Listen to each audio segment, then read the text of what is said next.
edição de Conversas em Religião, no sentido mais lato das espiritualidades. Hoje vamos falar sobre antroposofia.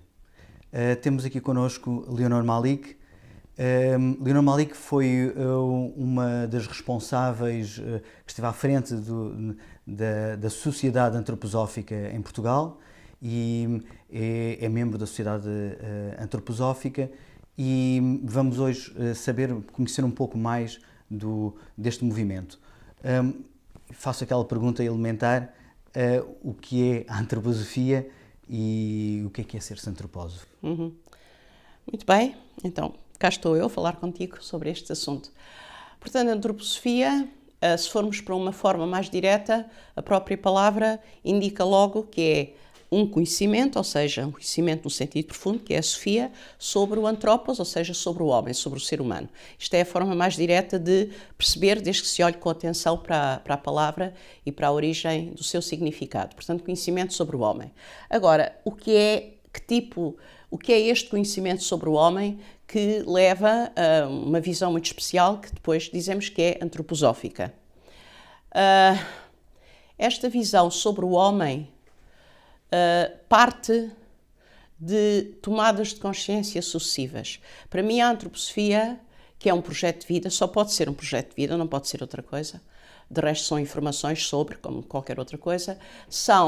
É um caminho que o ser humano, a determinada altura, encontra, às vezes nem escolhe, ou pelo menos conscientemente não escolhe, mas acaba por o encontrar, que lhe vai permitindo começar a olhar para as coisas e a ver as coisas e a tentar compreendê-las com uma consciência sempre mais alargada. E por isso eu diria que a antroposofia é efetivamente um processo evolutivo de tomadas de consciência que a pessoa vai fazendo e que lhe permite pouco a pouco obter uma imagem interior. Eu não queria dizer imagem mental, porque não é de forma nenhuma uma imagem limitada, é uma imagem no âmbito mais lato daquilo que uma imagem pode ser, uma imagem interior da vida, da razão da existência da vida, do ser humano, e consequentemente ao começar a construir uma imagem do ser humano, começa necessariamente a interessar-se por tudo aquilo que dele faz parte, mas que existe fora dele.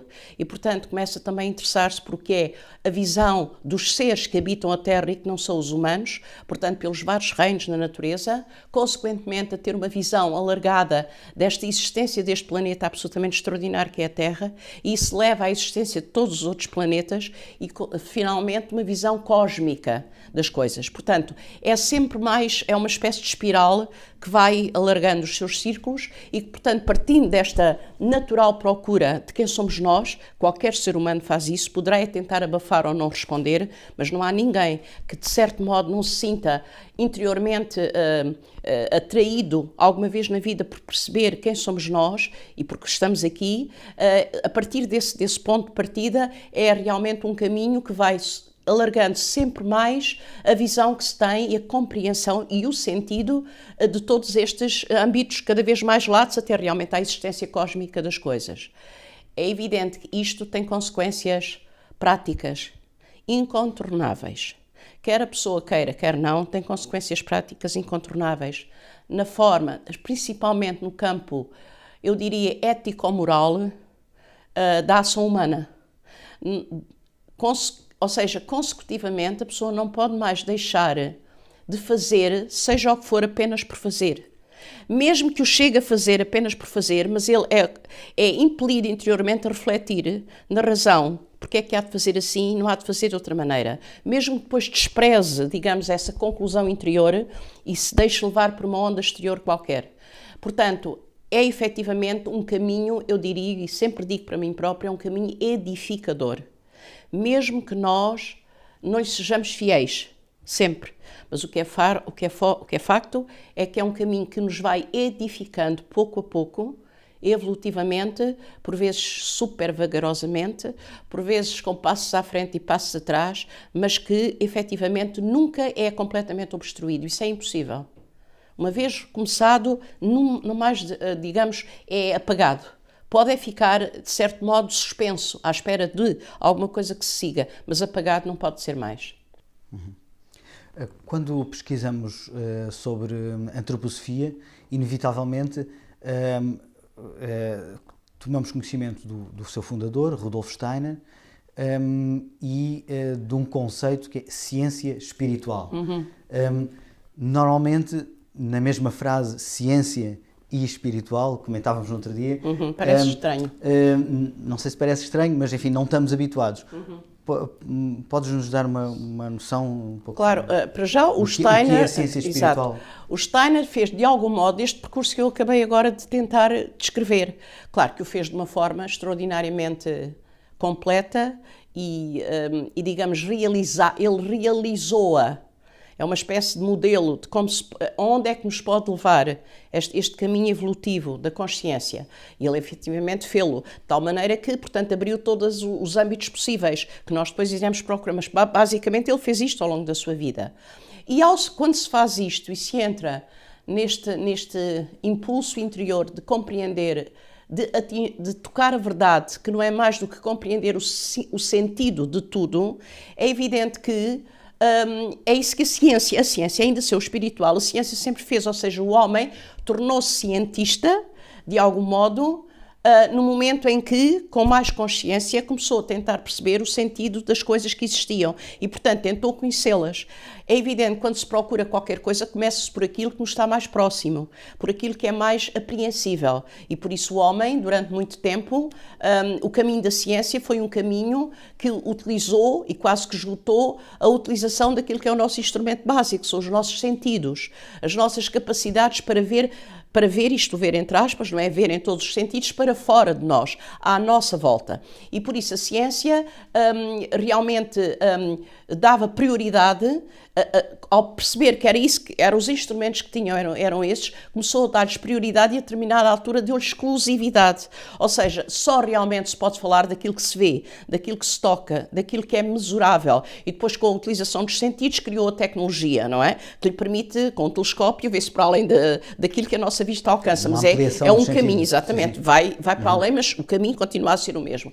E, portanto, a ciência fez isso. Só que, na verdade, desde o momento em que o homem começa isto, mais uma vez, é um caminho evolutivo, começa nesse caminho de procura da verdade e compreender o sentido das coisas, chega a um ponto em que percebe que o caminho continua e que os sentidos que ele tem, ou as tecnologias que os seus sentidos lhe permitiram criar, não vê para além de, mas que há alguma coisa para além de para se ver.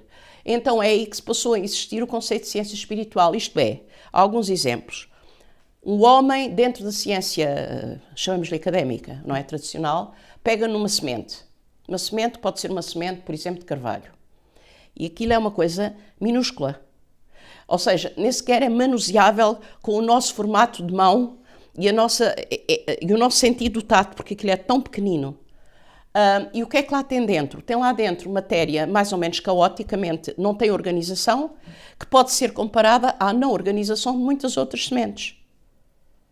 Ou seja, se pegarmos a nível da ciência numa semente, vê-se o que eu acabei de dizer, claro, com precisão e enfim, pormenor científico, que eu não o tenho, e a determinada altura para aí. E como é que a ciência pode descobrir, naquele pedacinho de matéria, que em termos de matéria apreensível por sentidos é apenas aquele pedacinho, que de repente, desde que ela entre no âmbito que a espera, que é o seio da Terra, que é dentro da Terra, ela um dia se transforma num carvalho, que irá viver 300, 400 anos, e que é uma árvore absolutamente extraordinária.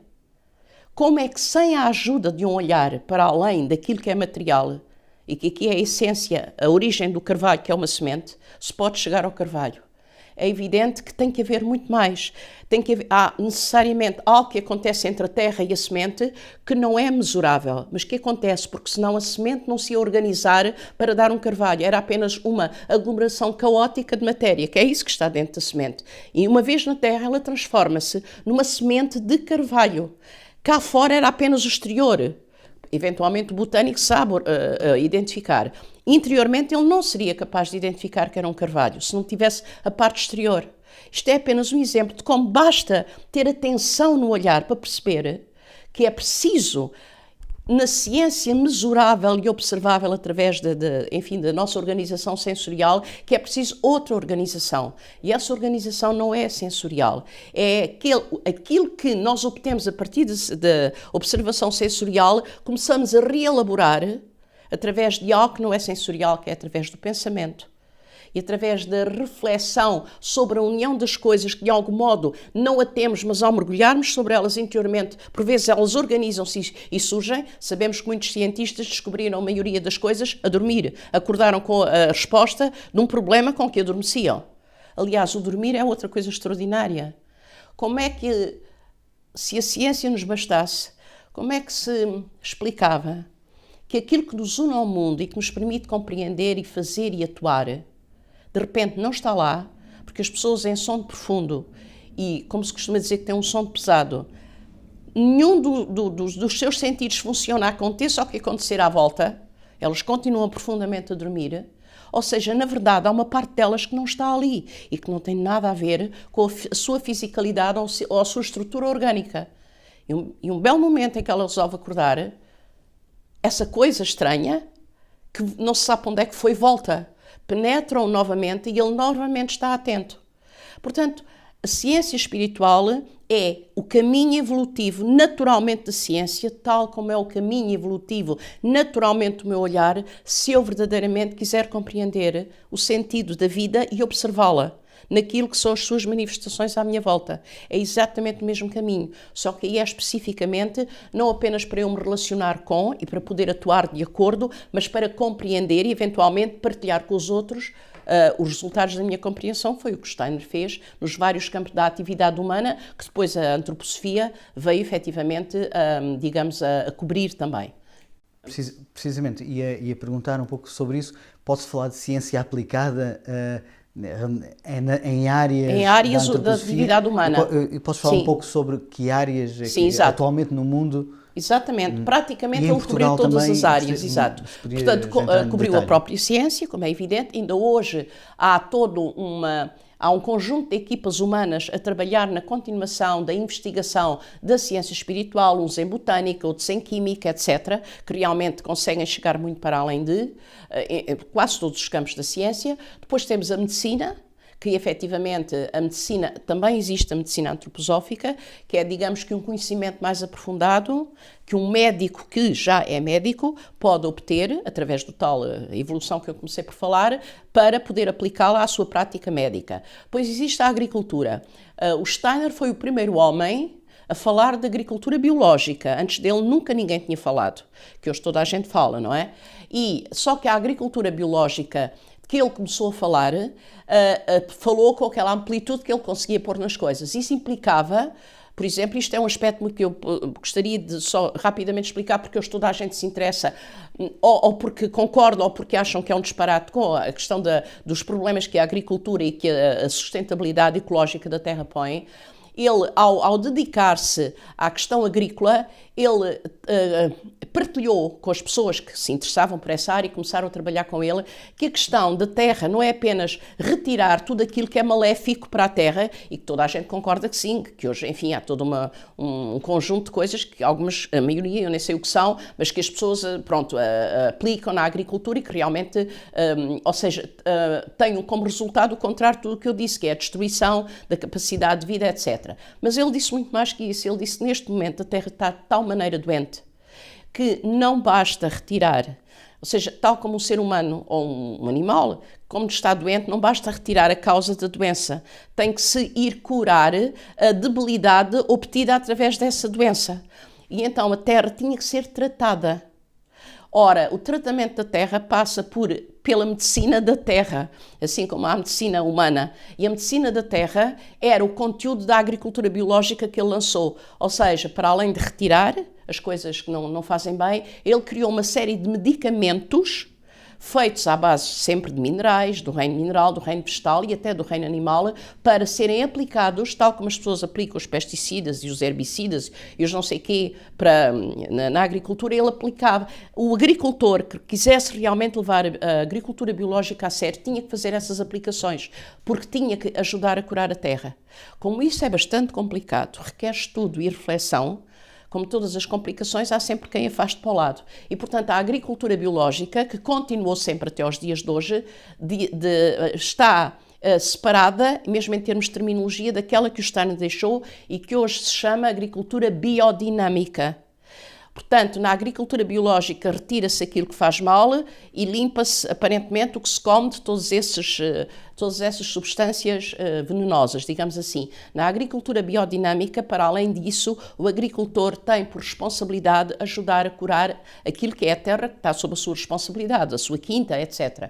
E tem que efetivamente estudar, tem que preparar medicamentos, tem que os aplicar. E essa é a agricultura biodinâmica. E por isso, hoje em dia são duas, mas na verdade a origem foi só uma. Foi a sua complexidade prática que fez com que as pessoas, haja pessoas que, interessantes pela biológica ou pela sustentabilidade, não se dedicaram à biodinâmica. Depois há a pedagogia, claro, que no caso do Steiner é a pedagogia, a escola, portanto ele criou realmente todo um percurso escolar com um currículo próprio que deveria responder às necessidades daquilo que elas são ao longo do século XX e por aí fora.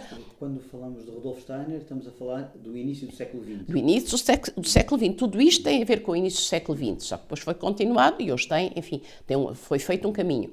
Mas já nessa altura ele dedicou parte da sua investigação pedagógica às necessidades especiais, àquilo que hoje nós designamos por necessidades especiais, que são as deficiências, e que hoje não é de bom tom ou de boa política dizer deficiências, são necessidades especiais, cujas todos temos, como é evidente, só que pela terminologia parece que só alguns é que têm e os outros não, mas pronto, isso é uma questão intelectual dos nossos tempos. Portanto, e então criou dentro da pedagogia a pedagogia curativa ou terapêutica, que é realmente todo um conjunto de práticas pedagógicas que têm a ver com a resolução de problemas específicos que algumas pessoas, para além das suas necessidades especiais, que toda criança tem ainda mais algo de específico, como é uma criança que tem determinadas perturbações porque teve determinadas experiências ao longo da sua infância, teve um trauma no nascimento, mil e um problemas, não é? E que deixam sequelas permanentes. Então há que tratar dessas crianças de modo diferente. Portanto, há a pedagogia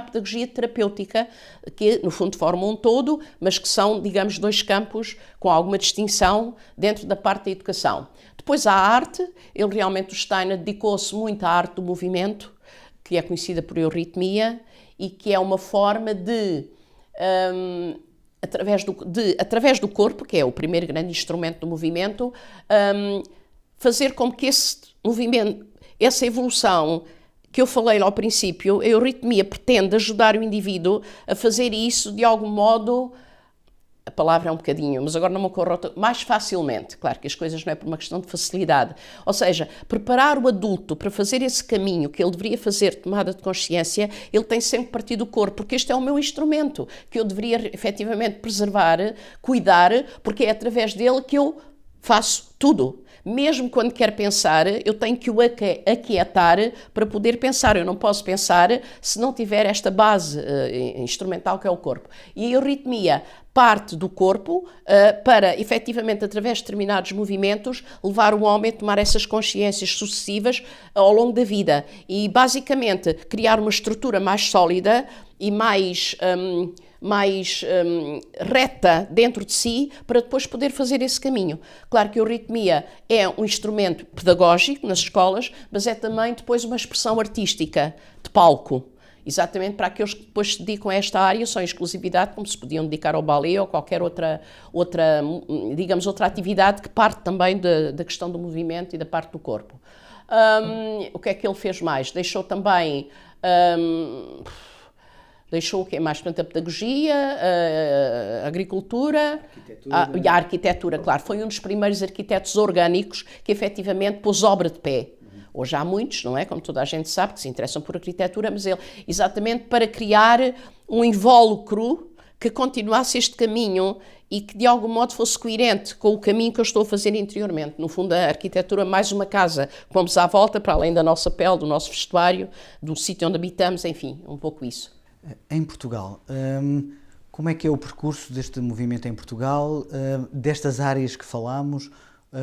alguém que queira pesquisar Sim. Encontra-se, existe, Claro, existe. agricultura biodinâmica, Sim. pedagogia Portanto, Waldorf? dentro da pedagogia, para já devo dizer que a antroposofia chegou a Portugal muito cedo, ainda o Steiner era vivo.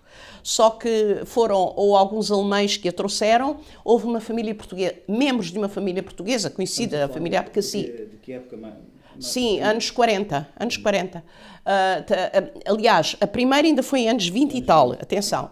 Mas pronto, mas depois houve realmente elementos da família Abcassis que tentaram, inclusive, abrir uma escola que chegou a ser aberta ainda no tempo de Salazar, mas depois acabaram por ter que a fechar. E, portanto, foi um movimento que entrou até muito cedo em Portugal, mas por algum modo entrava e depois parecia que desaparecia. Portanto, isto em termos históricos, as pessoas facilmente podem ter essa informação. Agora, o que permaneceu e que é interessante, as primeiras instituições que se localizaram no espaço e no tempo em Portugal tiveram a ver com a pedagogia curativa, ou seja, por tal área da pedagogia para necessidades especiais. E que é, neste momento, há uma enceia, foi realmente a primeira em São Romão, que é a Casa de Santa Isabel, é uma comunidade socioterapêutica que realmente trabalha com crianças, jovens e adultos com necessidades especiais. Depois, essa, portanto, foi a primeira que abriu e que, não, portanto, nessa altura não existia a tal escola que eu digo, funcionou pouco tempo. Hoje em dia existe mais outra ao pé, também no norte, ao pé de Vilar Formoso, que é a ASTA, que é outra instituição socioterapêutica que é ao pé entre Almeida e pronto, é ali algures, Cabreira, parece que é, Cabreira e Almeida. Portanto, também no norte. Já existiu outra no centro de Portugal, mas que agora não, penso que não está, ou pelo menos a seguir esta linha, e é engraçado que foi a primeira coisa que surgiu em Portugal, e não a escola para além da outra que teve que fechar. Neste momento, portanto, a nível continuando na pedagogia, a nível pedagógico, existe uma escola no Algarve, jardins de infância existem vários. Espalhados um pouco por todo, até agora já por todo lado, porque há na região do Porto, Leiria, Viseu, Algarve, porque é relativamente fácil abrir um jardim de infância com poucas crianças e, portanto, há pessoas que fazem isso. Embora autorizados não existam muitos, efetivamente, mas existem alguns. Escolas, existe uma no Algarve, na região de Vila do Bispo. Existe na região da Alhandra a ARPA, portanto, a Escola do Jardim do Monte, existe uma em Sintra, mas que também ainda não está autorizada, mas existe de qualquer maneira, que é a Escola da Terra. Destas escolas, e existem outras, e quando eu digo outras não são 4 nem 5, é mais uma ou duas, que tentam agora criar, na sua prática, realmente aproximarem-se cada vez mais daquilo que é a prática pedagógica da Waldorf, não é? Portanto, terem um currículo, etc. Professores preparados para isso e para aí fora, mas ainda estão nesse caminho. Destas escolas, neste momento, portanto, a Escola do Jardim do Monte tem currículo Waldorf autorizado pelo Ministério da Educação, o que em termos de Portugal e da estrutura que é o sistema em Portugal é muito importante que haja já uma escola, porque depois as outras seguirão, que seja não apenas uma escola particular, que as pessoas ao irem lá sabem que tem o currículo Waldorf, mas é o próprio Ministério que neste momento sabe que há uma escola em que eles permitiram terem planos próprios dentro deste movimento. Isso é um reconhecimento e é uma existência real dentro da própria estrutura, não é? Depois, em termos da arquitetura, há um ou dois arquitetos que, na sua prática, exploram bastante aquilo que são os princípios da arquitetura orgânica e que estão também, um deles está muito ligado à Casa de Santa Isabel. Na biodinâmica, há vários agricultores espalhados por esse país fora que aplicam alguns princípios, porque é realmente bastante complexa a biodinâmica. Há alguns princípios, uns, por exemplo, que têm vinha e aplicam aos vinhos, porque os vinhos mais, e agora peço desculpa, mas é mesmo assim, é o que adquire valor, os vinhos mais caros da Europa são biodinâmicos. O champanhe mais caro produzido em França é exclusivamente biodinâmico. E, portanto, as pessoas que se dedicam ao vinho e que levam aquilo muito a sério para ser uma marca de prestígio, etc., começam-se a dedicar à biodinâmica no campo da vinicultura, porque sabem que isso, efetivamente, é um valor, é uma mais-valia para a própria marca. E isso está mais que Está mais comprovado. Depois há vários outros pequenos agricultores que, enfim, dedicam-se àquilo que podem dar, à fruta, a isto ou aquilo, mas a biodinâmica, efetivamente, ainda é muito incipiente em Portugal. Há, portanto, pessoas que vêm, dão formação, vão-se adquirindo novas práticas, mas não se pode dizer propriamente que há uma prática intensa e muito menos a produção de produtos que nós depois vemos certificados, porque há uma certificação para os produtos biodinâmicos. E depois a medicina, infelizmente só temos 2 médicos que vivem em Lisboa. Alguém que queira aproximar-se da antroposofia, tornar-se antropósofo, o que é que isto significa, como é que se faz? E perguntava só, um antropósofo distingue-se de alguma maneira, portanto, na sociedade, há alguma coisa que seja distintiva de um antropósofo? Portanto, há uma sociedade antroposófica, ou seja, a antroposofia em termos de estrutura humana está organizada mundialmente por haver uma sociedade mundial da antroposofia, que depois em cada país tem, digamos, é localizada e nessa altura é uma sociedade portuguesa, chinesa, enfim, lá o que for. Portanto, há a Sociedade Antroposófica Portuguesa, que é uma associação e, portanto, obedece ao regime jurídico das associações, tem uma direção e foi aí que tu mencionaste que eu estive nessa direção, portanto, à frente das coisas durante 7 anos ou coisa parecida, e agora estão lá outras pessoas, algumas outras pessoas, outras são as mesmas, e, portanto, isso acontece em todas as sociedades locais. Essas sociedades normalmente têm digamos, por tarefa, unificar todas as instituições nos vários ramos da antroposofia que existam, portanto, criar uma espécie de teto para todas essas iniciativas e, por outro lado, tem associados, não é? Tem membros da sociedade. E as pessoas podem se fazer membros, pagam uma cota anual, porque dessa cota anual há uma parte que vai para a Sociedade Universal, que efetivamente tem uma universidade livre, tem laboratórios de pesquisa, etc. E obviamente que angaria desse dinheiro, para além dos cursos que dá, etc., angaria desta contribuição das várias sociedades para poder pôr de pé o seu trabalho, não é? Que é em continuidade. Como já disse, nas ciências faz imensa investigação em várias coisas e, claro, tudo é dispendioso.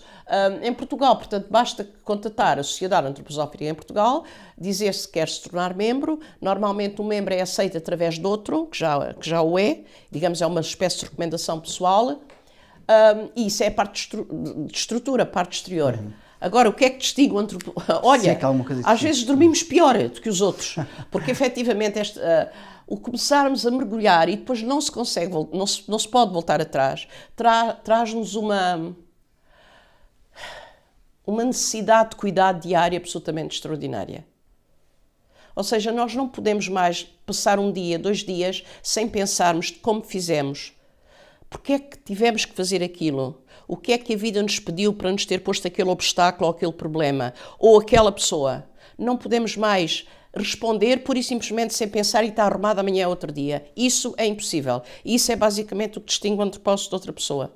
Dormimos muitas vezes pior, isto não nos traz felicidade, traz-nos consciência, traz-nos assertividade como uma espécie de plano, que nós sabemos que nós temos que estar assertivos com esse plano, porque senão a vida não continua. Agora, eu não tenho a receita do plano, nem tenho um livro sobre o plano. Eu tenho que ir procurá-lo.